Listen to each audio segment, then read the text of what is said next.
अस्सलाम वालेकुम dear students, कैसे हैं आप सब। उम्मीद करता हूं कि आप सब खैर वाफियत से होंगे। तो आज के दिन हम vector and tensor analysis by doctor Nawazish Ali Shah इनकी बुक से सॉल्व प्रॉब्लम्स को डिस्कस करेंगे। तो इससे पहले हमने डाइवर्जेंस और फिर पहले ग्रेडियंट फिर डाइवर्जेंस के रिलेटेड सॉल्व प्रॉब्लम्स देखी। तो आज के दिन हम एग्जाम्पल अब प्रॉब्लम नंबर 24 से यानी कि लैप्लासियन से स्टार्ट करेंगे। ठीक है। तो लैप्लासियन क्या होता था ये हम पिछले वाले लेक्चर्स में डिटेल से पढ़ के आए हैं। ठीक है, यानी कि इस वाली चीज़ को हम यूज़ करते थे तो ये हमारे पास लैप्लासियन आ जाता था। ठीक है, चलिए जी। कहता है कि अगर हम ये डेल स्केयर जो है अप्लाई करें दो स्केलर पॉइंट्स फंक्शन की मल्टीप्लिकेशन पे तो ये सारा रिजल्ट इसके इक्वल आता है। इसको प्रूव करना है तो चलिए जी लेफ्ट हैंड साइड लेके चलते हैं। लेफ्ट हैंड साइड ले ली, ये डेल स्केयर को हम डेल डॉट डेल भी लिख लेंगे। अब ये बाहर वाला डेल वैसे ही रहा और अंदर वाला डेल अप्लाई कर दिया हमने। कैसे अप्लाई होगा? डेरिवेटिव प्रोडक्ट रूल लगेगा। ठीक है, पहला फंक्शन एज इट इज़ दूसरे का डेरिवेटिव प्लस पहला वैसे ही दूसरे का डेरिवेटिव। ठीक है, दूसरे का डेल ये इस तरह आ जाएगा। ये डेल जो है ये अब इस सारे पे डेल लगने लगा है। ठीक है, अब इस सारे वाले पे डेल डॉट प्रोडक्ट लगने लगी है। तो इसकी डॉट प्रोडक्ट लैदा हो जाएगी प्लस इसकी डॉट प्रोडक्ट लैदा हो जाएगी। ठीक है, जैसे डेरिवेटिव अप्लाई होता है ना प्रॉपर्टी में, ये इसकी डॉट प्रोडक्ट लैदा इसकी लैदा। अब ये दोनों आपस में मल्टीप्लाई हो रहे हैं तो इसमें पहला फंक्शन एज इट इज़ दूसरे का डेल और पहला वैसे ही दूसरे का, यानी कि वो वाली चीज़। ठीक है, पहला वैसे ही दूसरे का डेल। ठीक है, और प्लस पहले का डेल और दूसरा वैसे ही। ठीक है, और प्लस अब इस वाले पे लगने लगी है देखें। तो पहला फंक्शन साई वैसे ही दूसरे वाले की डेल और अब पहला जो है वो यानी कि ये वाला अब यानी कि इसकी डेल ले ली अब और एंड वाला वैसे ही। ठीक है, अब इनको इकट्ठा कर लें, इकट्ठा करके हमारे पास ये रिक्वायर्ड आंसर आ जाएगा। ठीक हो गया। अब हम चलते हैं मसला नंबर 25 पे। प्रॉब्लम नंबर 25 कहती है शो डैट, शो करें कि डेल स्केयर इस वाली चीज़ का ये हमारे पास 2/4 स्केयर के इक्वल 2/r⁴ के इक्वल है। कहता है using theorem number 4.6, theorem number 4.6 को यूज़ करते हुए ये है हमारे पास आएगा कि ये वाली चीज़ जो है ना इसके इक्वल होती है। ठीक है, ये वाली चीज़ किसके इक्वल होती है? इसके इक्वल होती है। सही है। तो अब नहीं, इसके इक्वल नहीं होती, मैं आपको बताता हूँ, एक मिनट। ये क्या है? ये वाली चीज़ है ना अंदर वाली। ठीक है, तो मैं लिख लूँगा डेल डॉट, ये हमारे पास आ गई आर, और ये वाले जो आर स्केयर है ना, आर स्केयर, इसको मैंने r⁻² लिख दिया। ठीक है, इस तरफ लिखें या इस तरफ लिखें कोई बात नहीं। तो चलिए जी हम लेफ्ट पे ही लिख लेते हैं। ठीक है, r⁻² और ये वाली चीज़ लिख दी हमने। ये अंदर वाली को r⁻+2 था ना बटे में, ऊपर जाकर माइनस का हो गया। अब ये थ्योरम मैं यूज़ करने लगा हूँ। थ्योरम क्या कहता है? थ्योरम कहता है कि अगर इस तरह कोई चीज़ है ना तो आप ये जो पावर है ना, पावर, ये जो पावर है इसमें +3 हुआ करेगा और पावर वाला वैसे ही आ जाएगा। ठीक है ना, ये हमारे पास थ्योरम है। पावर 2 में 2 है, ये हमारे पास थ्योरम है। ठीक है, कौन सा थ्योरम है? 4.6 वाला। ठीक है, तो ये -2 + 3 और r⁻², हमेशा यहाँ पे 3 हुआ करेगा, यहाँ पे पावर जो है वो आ जाया करेगी और r की पावर जितनी पावर हुआ करे। और ये हमारे पास ये बटे में जाके 1/2 हो जाएगी पावर, और ये 3 में से 2 निकाल ले 1 के इक्वल आ जाएगा। ठीक है, तो हमारे पास ये वाली अंदर वाली चीज़ किसके इक्वल आ गई? 1/r² के इक्वल आ गई। तो ये वाली चीज़ यानी कि डेल स्केयर 1/r²। अब इसका स्केयर हमने लेना है तो ये ऊपर -2 हो जाएगा, -2 हो जाएगा। अब इसका 2 दफ़ा डेरिवेटिव, यानी कि पावर नीचे आके पावर में से कम करेंगे तो ये वाली चीज़ आ जाएगी हमारे पास। ठीक है, और जब ये वाली चीज़ आएगी तो यहाँ तक ही रहने देते हैं। दोबारा जब लूँगा तो ये पावर दोबारा नीचे आ जाएगी। ठीक है, तो पावर में से एक माइनस करेंगे तो ये तो हमारे पास ये बन गया 4 2 3 2 बार 6 +6 बन जाएगा। तो ये तो मसला ख़राब हो गया। ये क्या उन्होंने यूज़ किया हुआ है? पावर नीचे आ गई और हमारे पास, अब देखें मैं करवाता हूँ मैं, एक मिनट। देखें देखें हम क्या पढ़ के आए थे। हम इस को लिख सकते हैं डेल डॉट डेल और r⁻²। ठीक है, अगर हमारे पास डेल f(r) आ जाए तो ये किसके इक्वल होता है? ये इक्वल होता है f'(r) और r/r की मैग्नीट्यूड। तो ये हमारे पास एक डेल बाहर रहा, ये जब अप्लाई होगा तो हमारे पास आएगा इसका डेरिवेटिव -2r⁻³ हो जाएगा और r/r मैग्नीट्यूड हो जाएगी। ठीक है, तो ये हमारे पास डेल, ये r वेक्टर है ऊपर वाला। ठीक है, ये हमारे पास एक पावर यानी ऊपर जाकर पावर -4 हो जाएगी, तो ये बन जाएगा -2r⁻²। ठीक है, और आर ये वाला आ जाएगा। अब इसकी हम इस पे कौन सा रूल लगाएंगे? ये -2 बाहर आ गया, कांस्टेंट है, और इस पे कौन सा रूल लगने लगा है? दोबारा यही।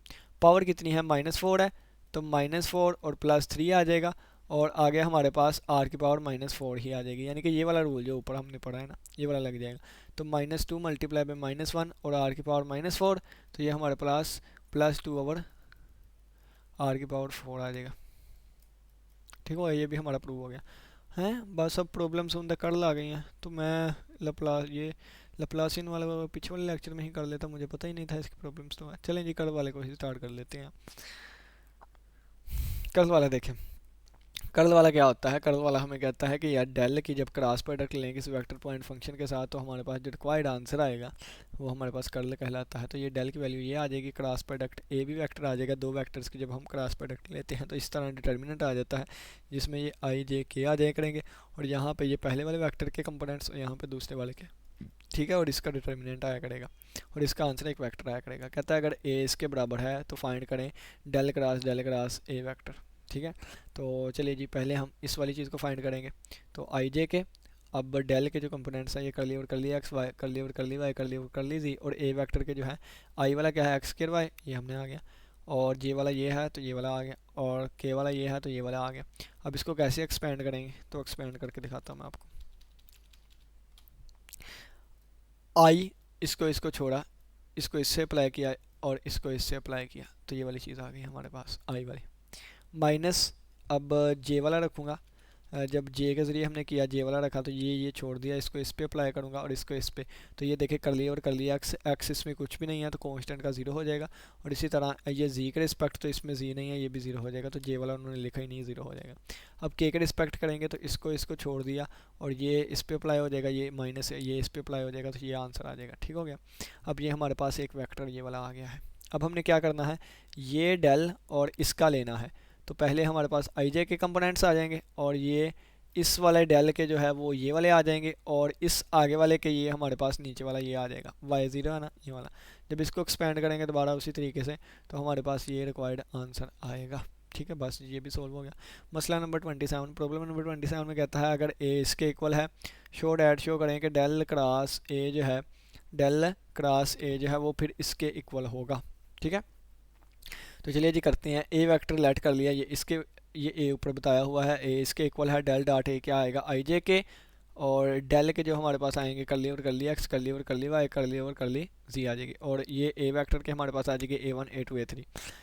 आई के ज़रिए करेंगे तो ये इसको इसको छोड़ देंगे, ये इसके साथ माइनस ये इसके साथ, इसी तरह जे से करेंगे इसको इसको छोड़ देंगे, ये इसके साथ ये इसके साथ, के करेंगे इसको इसको छोड़ देंगे, ये इसके साथ ये इसके साथ, तो ये हमारे पास चीज़ आ जाएगी। ठीक है, अब देखें जब आई के रिस्पेक्ट लेंगे तो सिर्फ ये वाला आएगा, जब वाई के साथ लेंगे तो ये हमारे पास नहीं नहीं वो डॉट प्रोडक्ट होता था। क्रॉस प्रोडक्ट में क्या करेंगे, जब आई के साथ क्रॉस प्रोडक्ट लेंगे ना तो आई वाला ज़ीरो हो जाएगा रहेगा, आई वाला ज़ीरो हो जाएगा रहेगा, ये देखें, यानी कि ये डेल A1 ले लिया हमने और ये साथ आई ले लिया, डेल ए ये है ना, तो डेल A1 हमारे पास आ गया और साथ ये वाली चीज़ आ गई।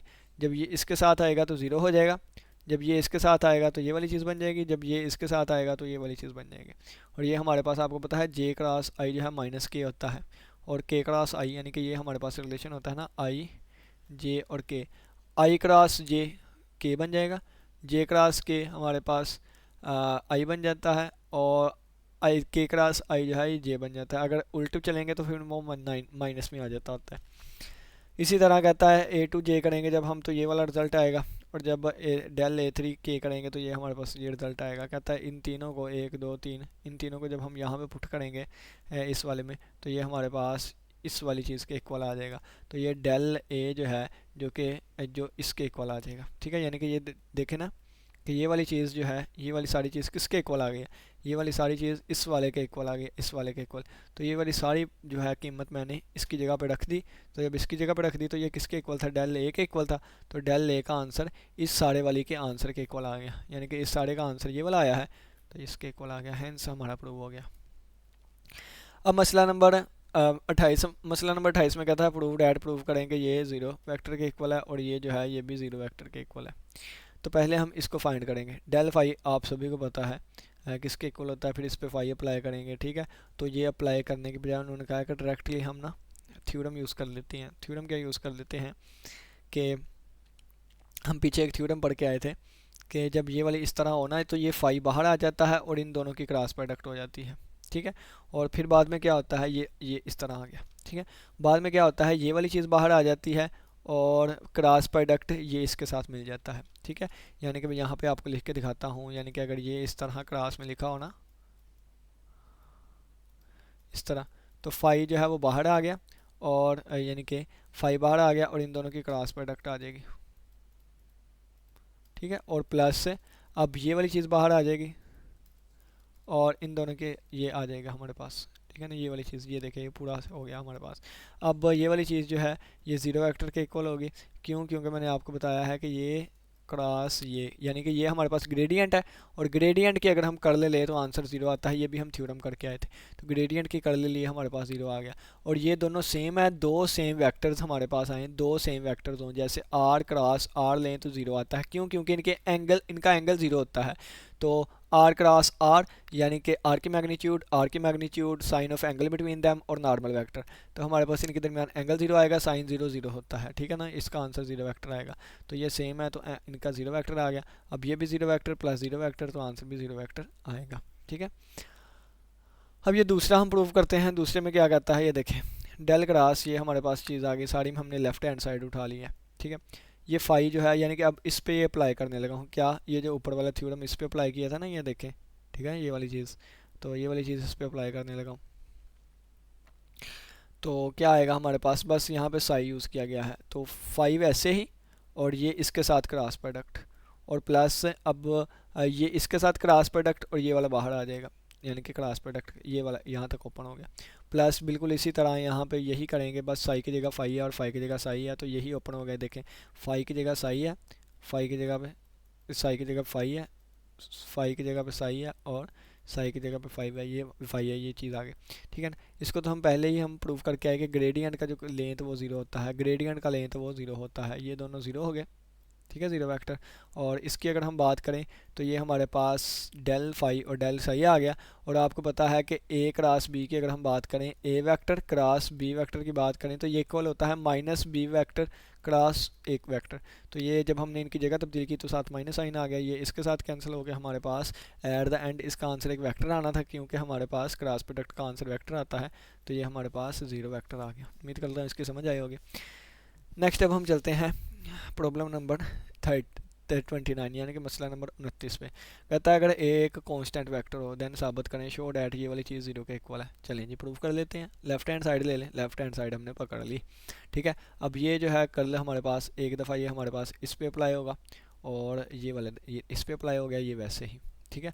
और प्लस अब ये इस पे अप्लाई होगा, वो वैसे ही, तो वो वैसे ही, और ये इस पे अप्लाई हो गया, यानी कि हमने इसको as a product rule apply कर दिया, ठीक है। ये हमारे पास वैसे ही, और ये हमारे पास ये, और ये हमारे पास रिजल्ट पढ़ के आए थे ये वाला, अगर कांस्टेंट वेक्टर हो तो ये इसके इक्वल होता है।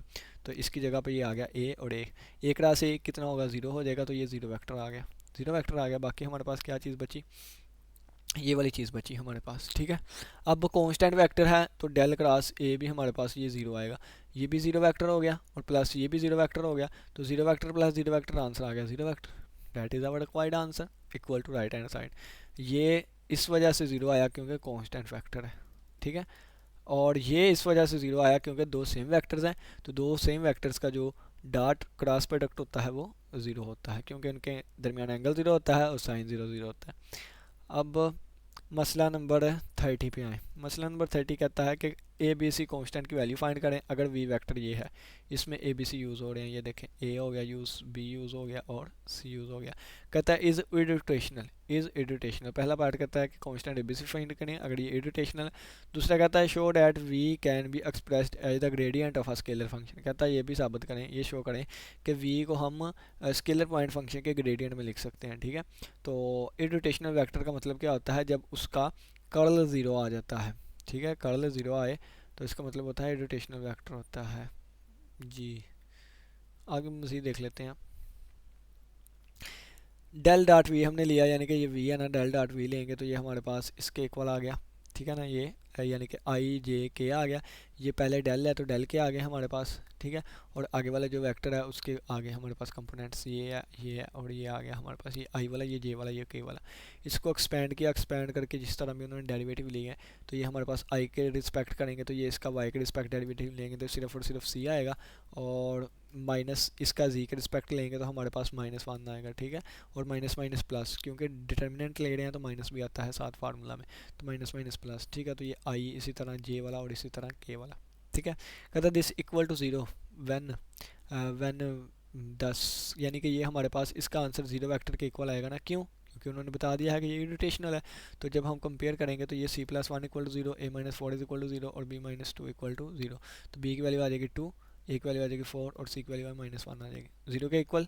This equals 0। क्यों? क्योंकि मैंने बता दिया कि उन्होंने कंडीशन दे दिया इरिटेशनल। इरिटेशनल का मतलब है कि डेल डॉट वी, इसका जो आंसर आएगा वो 0 वेक्टर आएगा। 0 वेक्टर का मतलब क्या है? 0i plus 0j plus 0k। तो i वाले को i से कंपेयर करेंगे तो c+1 इक्वल टू 0, j वाले को j से कंपेयर करेंगे a-4 इक्वल टू 0 और k वाले को k से कंपेयर करेंगे तो -2 b-2 इक्वल टू 0। b की वैल्यू 2 आ गई, a की वैल्यू 4 आ गई और c की वैल्यू -1 आ गई।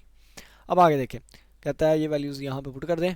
ए बी सी की वैल्यूज़ फाइंड कर लिया ना, यहाँ पे पुट कर दें और रिक्वायर्ड आंसर आ गया। और वैसे भी तो ए बी सी फाइंड करने थे, वो हमने कर लिए। अब कहता है शो डैट, शो करना है कि V can be expressed, V को हम एक्सप्रेस कर सकते हैं as the gradient of scalar point function, scalar point function के तौर पे। ठीक है, कर लेते हैं।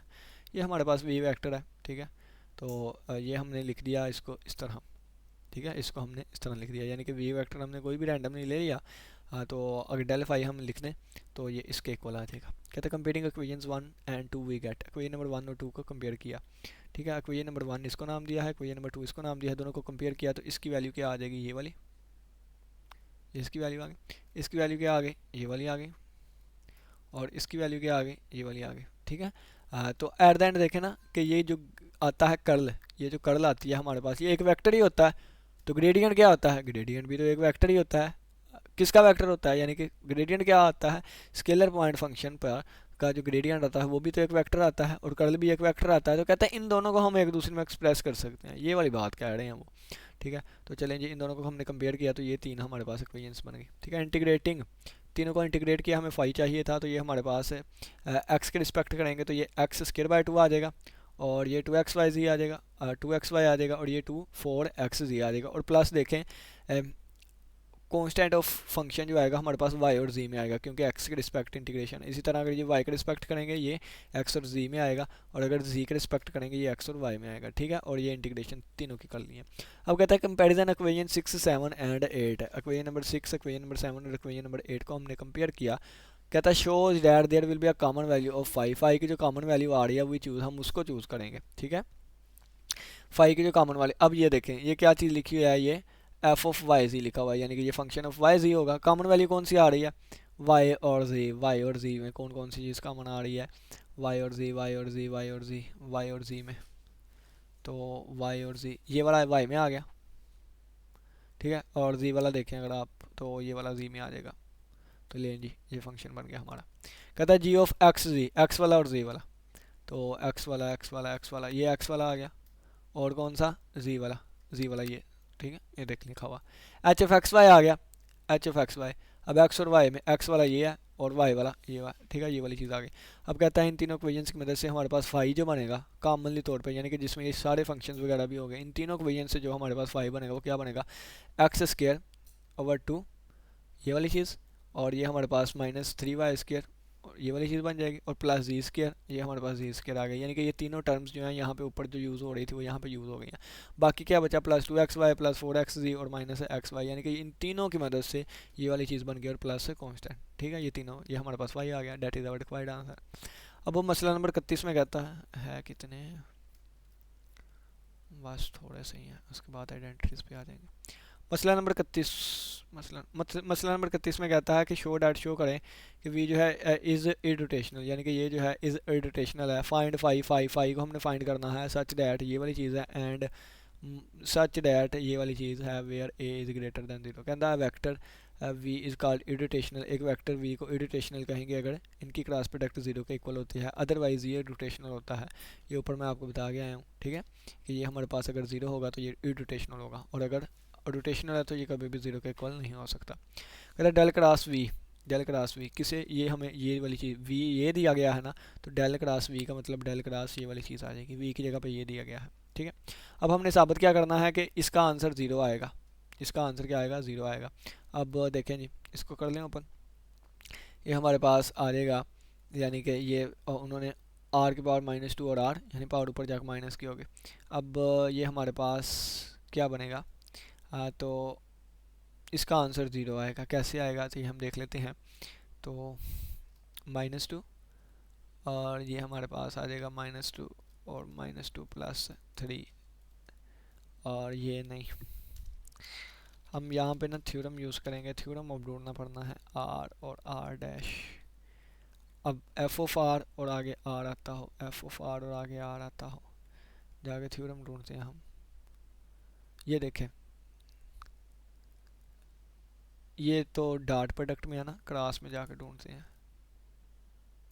मैं भी आपको दिखाता हूँ, यहाँ पे मिल जाएगा, अभी मिलता है, अभी अभी सामने आएगा, यहाँ से मिलेगा। आर भी साथ होता हो, आर भी साथ, ये नहीं है, ये तो लप्लासियन है। हम कर्ल की तरफ जाना है हमने, बस ये आ गई कर्ल। हम थ्योरम ढूंढते हैं जो यहाँ पे यूज़ करेंगे। ये वाला यूज़ होने लगा, ये वाला। कहता है आर की जितनी मर्जी पावर ले लेना साथ, तो ये ज़ीरो होगा, यानी कि आर की पावर -2। ये मैंने प्रूव भी करवाया हुआ है। तो इसका डेल भी, ये हमारे पास इसकी कर्ल भी किसके इक्वल आएगी, ज़ीरो के इक्वल आएगी। अब देखें जी, हम जाके प्रूव करते हैं इसको, ठीक है। अब ये देखें, यहाँ पे हम पहुँच गए हैं, ठीक है। तो ये अब हमारे पास किसके इक्वल होता है, ये हमारे पास ज़ीरो के इक्वल होता है। ज़ीरो के इक्वल आ गया, तो इसका मतलब क्या है कि हमने साबित कर दिया ये ज़ीरो के इक्वल है, यानी कि ये इररोटेशनल है। तो v इज़ अ इररोटेशनल, पहला साबित हो गया। दूसरा कहता है फाइंड फाई को हमने फाइंड करना है, ठीक है। कहता है अगर ये इसके इक्वल है सच डैट, ठीक है। तो आगे सच डैट देखिए, ये v अब इसके इक्वल है, ठीक है, माइनस डेल और फाई, तो माइनस डेल फाई। v किसके इक्वल था, ये हमारे पास इसके इक्वल था, और ये किसके इक्वल आ गया, ये इसके इक्वल आ गया। कहता है आर या फिर डेल फाई जो है हमारे पास इसके इक्वल आ जाएगा, दोनों तरफ इंटीग्रेट कर दें तो ये हमारे पास क्या आ जाएगा, यानी कि इसको पहले हमने एज ए ग्रेडियंट लिख लिया, एज ए डायरेक्शनल वेक्टर हमने लिख लिया। ये रिजल्ट भी हम पढ़ के आए थे, मैं ऊपर वाली प्रॉब्लम्स में ही ये रिजल्ट दिखा देता हूँ आपको, इतना दूर है हमें जाना। ऊपर वाली ये देखें कितने गया है, ये देखें, ठीक है, ये वाला रिजल्ट। तो हमारे पास ये वाली चीज़ आ गई, ठीक है। ये वाला रिज़ल्ट हमने यूज़ कर लिया यहाँ पे, तो ये हमारे पास ये आ गया। अब इसको ना हम क्या करेंगे, ये हमारे पास इस ऊपर वाले आर को लिख सकता हूँ, आर यानी कि ऊपर आर वेक्टर लिखा हुआ है ना, तो ऊपर वाले आर को लिख सकता हूँ आर वेक्टर ओवर आर की मैग्नीट्यूड, ठीक है। या आप सिंपली ये कह लें कि ये जो आर वेक्टर ओवर एक आर हमने लैदा कर दिया, एक आर हमने लैदा कर दिया, ठीक है। और ये आ जाएगा आर वेक्टर। अब ये भी डायरेक्शन बन जाएगी, तो -1 ओवर आर और आर डॉट आर बन जाएगा, ठीक है। ये वाली चीज़ बन गई। और आर डॉट आर जो है 1 के इक्वल होता है, तो -1 ओवर आर मल्टीप्लाई बाई 1 आ गया, तो ये -1 ओवर आर के इक्वल आ गया, ठीक हो गया। और फिर वो कहता है इंटीग्रेटिंग, क्योंकि हमें फाई चाहिए, तो ये किसका आया, डेल फाई, यानी कि ये इसके इक्वल है, आर के रिस्पेक्ट इंटीग्रेट हमने कर दिया। तो जब आर के रिस्पेक्ट इंटीग्रेट करेंगे, phi is equal to 1 over R की इंटीग्रेशन नेचुरल होगा आर होती है, और plus constant of integration C आ गया। अब कहता है यूजिंग, ये वाला रिजल्ट हमने यूज़ किया, ये जो हमें ऊपर दिया गया है del of A equal to 0। कहता है वी हैव, हमारे पास सी की जो वैल्यू होगी ना वो नेचुरल होगा ए आएगी। यानी कि देखें कि इस यहाँ पे जब मैं पॉइंट पुट करूँगा ना, ये वाला, ये पॉइंट पुट कर दिया, ठीक है ना, ये पॉइंट मैंने पुट कर दिया। जब पॉइंट पुट कर दूंगा तो ये हमारे पास सी की वैल्यू जो है नेचुरल लॉग ए आ जाएगी, तो नेचुरल लॉग ए वैल्यू आ गई। तो अब ये सी की जगह पे इसकी वैल्यू हमने पुट कर दी, ठीक हो गया। तो जब सी की जगह पे हमने इसकी वैल्यू पुट कर दी, तो that is our required answer. अब जी ठीक हो गया। देखे ना, आपको दोबारा मैं करवाता हूँ। ये क्या है, मैं यहाँ पे थोड़ा सा और समझा ही देता हूँ, एक मिनट। ये देखें, ये वाली कंडीशन हमें दी गई थी, यानी कि इसका आंसर जो है वो किसके इक्वल आता है, 0 के इक्वल आता है। यानी कि जब हम आर की जगह पे ए पुट करेंगे ना, यानी कि ये वाली चीज़ है ना, जब आर की जगह पे हम ए पुट करेंगे, यानी आर की वैल्यू ए पुट करेंगे, तो ये इसके ज़ीरो आ जाएगा, ठीक है, ज़ीरो आ जाएगा। चलें जी, हम आर की जगह पे यानी कि ए पुट कर देते हैं, तो ये भी आर में फंक्शन था, ए पुट कर दिया, ये माइनस नेचुरल लॉग ए बन गया और प्लस सी बन गया। अब इसकी वैल्यू कितनी आएगी, 0 आ रही है, 0 आ रही है, और ये is equal to minus natural log A और प्लस सी। तो यहाँ से सी की वैल्यू क्या आ जाएगी, नेचुरल लॉग ए इधर माइनस का है, उधर जाके प्लस का हो जाएगा, ठीक है ना, ये प्लस का। ये वैल्यू जब दोबारा हम यहाँ पर पुट कर देंगे, तो ये हमारे पास ये वाली चीज़ बन जाएगी। और आपको पता है कि लॉग में एक प्लस की हो एक माइनस की हो, तो फिर इसका मतलब इकट्ठा करना हो, तो ये प्लस की है तो ये ऊपर, और ये माइनस आ रहा है तो ये बटे में चला जाएगा, ठीक है। That is our required answer. और ये हमारे पास फाई की कीमत आ गई। मसला नंबर 32 पे चलते हैं। मसला नंबर 32 कहता है शो डैट इफ़ अगर ये हमारे पास is any solution of Laplace equation, ये किसी भी लप्लास इक्वेशन का सोल्यूशन है, then del phi is a vector which is both solenoidal and rotational. कहता है तो जो हमारे पास डेल फाई होगा ना, वो हमारे पास एक ऐसा वेक्टर होगा जो कि सोलिनाइड भी हो और रोटेशनल भी हो। ठीक है, since phi satisfy the Laplace equation, कहता है ये लप्लास इक्वेशन को सेटिस्फाई करता है, इसका मतलब लप्लास इक्वेशन को वही सेटिस्फाई करता है कि del square phi equal to zero आता है। ठीक है, इसको हम इस तरह भी लिख सकते हैं, इज इक्वल टू जीरो। कहता है 10 से डेल फाई इज सोलिनाइड, ये हमारे पास एक सोलिनाइडल होगा। आल्सो बाय थ्योरम, इस थ्योरम को यूज़ करते हुए ये जाके आप थ्योरम देख लीजिएगा, ये चीज़ भी हमारे पास जीरो वेक्टर के इक्वल आएगी, सो इरोटेशनल होगा ये। इस थ्योरम को जाकर देख लीजिएगा। अब कहता है मसला नंबर 33 में, कहता है अगर ये हमारे पास है तो इसका आंसर जीरो वेक्टर है। तो सबसे पहले हम इसको कैलकुलेट करेंगे, लेफ्ट हैंड साइड लेके चले हम, इसका आंसर क्या आएगा। तो ये हमारे पास आर की पावर -1 आ जाएगा, आर की पावर -1। तो ये किसके इक्वल होता है, तो ये थ्योरम इतनी दफ़ा हम कर आए, ये किसके इक्वल होता है, एफ डैश ऑफ आर और आर वेक्टर ओवर आर की मैग्नीट्यूड। ठीक है, तो ये क्या आ जाएगा, पावर नीचे की पावर में से कम किया -2 पावर हो गई, आर वेक्टर ओवर आर की मैग्नीट्यूड। तो ये -r³ आर हो जाएगा, ये नीचे वाला जो आर है ना ऊपर जाके माइनस हो जाएगी पावर, और या बटे में आके पॉजिटिव कर दो तो ये -r वेक्टर ओवर आर की पावर 3 बन जाएगी। ठीक है, तो ये हमने इसकी जगह पर लिख दिया। अब ये 4 बन जाएगी पावर, ये इसके साथ मिलकर ये पावर हमारे पास 4 बन गई। और अभी अभी हम थ्योरम करके आए थे कि आर की पावर n, ये क्रॉस प्रोडक्ट है, एक मिनट, ये क्रॉस प्रोडक्ट है, आर की पावर n और आर वेक्टर, आर की जो मर्जी पावर ले लें वो जीरो होगा। पीछे हमने -2 ली थी, ठीक है, अब ये -4 है, इसका आंसर जीरो के इक्वल आएगा बाई यूजिंग थ्योरम।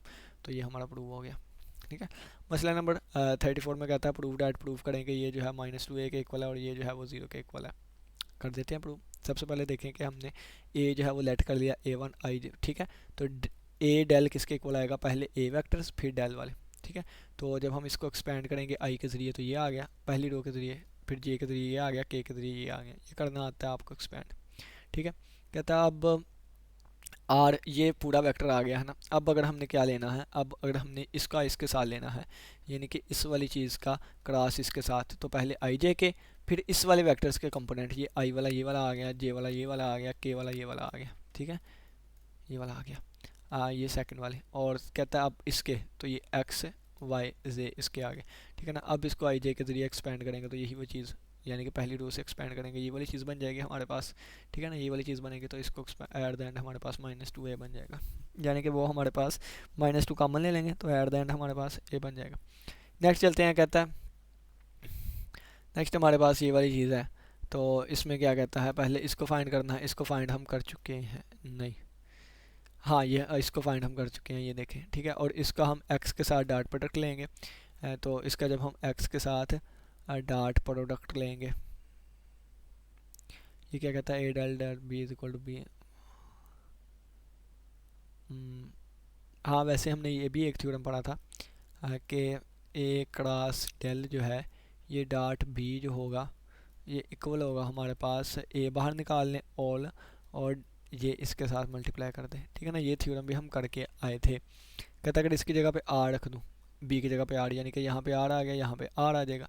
ठीक है, तो डेल डॉट आर जो है ना ये हमारे पास ज़ीरो होता है, डेल डॉट आर जो है ये हमारे पास ज़ीरो होता है।